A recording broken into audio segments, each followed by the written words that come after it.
So, footwork, and back to the time and space concept, is how do you create a little space for yourself when a defender's really tight on you? You still have your dribble, but you don't want to waste a lot of dribbles because maybe the defender's just quicker than you are. So, how do you figure out how to get a shot off when the defender's maybe a little more athletic, a little quicker than you are?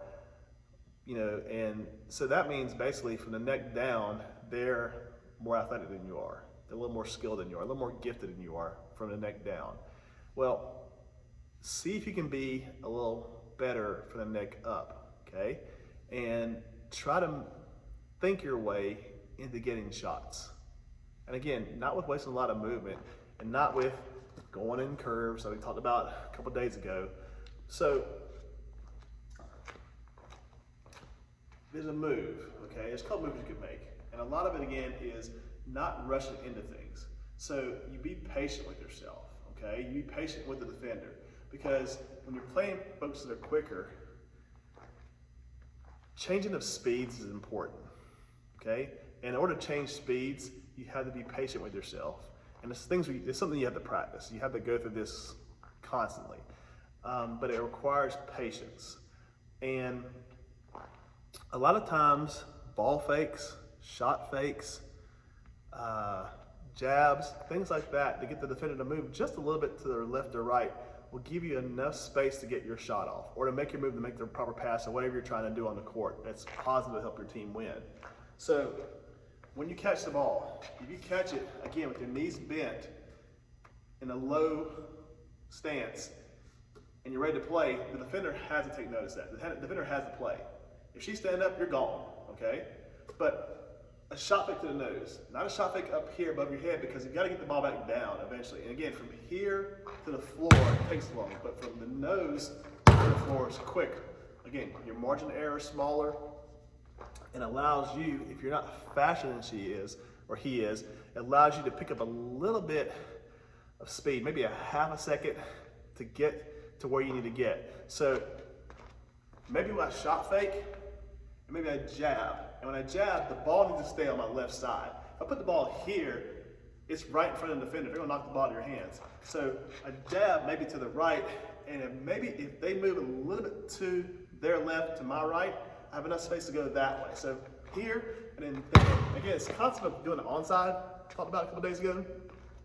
So they move to that right, or to their left, to my right, I can seal them off here and go. Or if my pivot foot is my right foot, I can jab, put the ball here away from the defender, move her or him to their right, to my left, and then come back hard and seal them. But watch, when I make that next step, the attack step, I don't want to step across to the right like this. I fake to the left, I don't want to go all the way over here because now I'm going to all that space catch up to me. I want to cut their space off. I jab and I'm down. I seal them right here, right there against my hip. I seal them off right there, okay? So with this, maybe I can add a little step back move to it where I fake, I step and seal, they jump in front of me, I can push off and go this way and get that little space to shoot the ball, or vice versa. Here, there, seal them off, step back and go. But the bottom line is you have to be patient with this because even though the game is fast, you can't get sped up by someone that is quicker because that's what they want. That you play into their hands. They're trying to dictate to you how they want you to play. You got to do what you do well. And if you try to all of a sudden be just as quick as they are, you're going to find yourself in a lot of trouble. Okay? There's two ways to play the game. You can let them dictate it to you, or you can dictate to them. Somebody's going to get their way. But the bottom line is be patient because if you do that, great things will happen for you. So kind of remember that if you get sped up in life a little bit. You get sped up in your daily activities, be patient. Do what you do well. Watch how things play out. They'll play out in your favor. But again, it comes with practice. You can't just show up and say, oh, today I'm going to be patient. Maybe you're an impatient person. You want things now. We live in a society that's like microwave. They want microwave basketball. Like you put them in third grade and fourth grade to have a scholarship to go somewhere. It doesn't work that way. It takes time. crock pot. It takes time.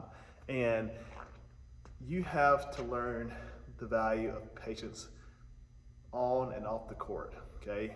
You do that and you'll see, you'll get what you want on the court and off the court as well. Today, the value of patience.